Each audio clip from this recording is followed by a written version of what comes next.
আজকে ভোরে একটি অ্যাক্সিডেন্ট হয়েছে। সার ভর্তি গাড়ি, এই যে সারের বস্তাগুলো পড়ে আছে। এই দেখেন গাছের অবস্থা,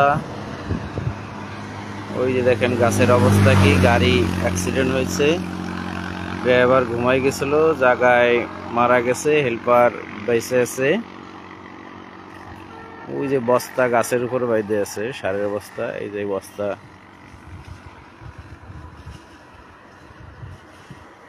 দেখেন কি অবস্থা। গোপালগঞ্জ থেকে ফায়ার সার্ভিস এসে গাড়ি থেকে লাশ উদ্ধার করে।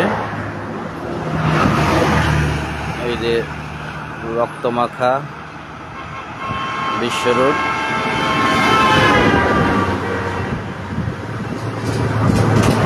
সারের বস্তা ওই যে গাছের উপর বাইধে আছে।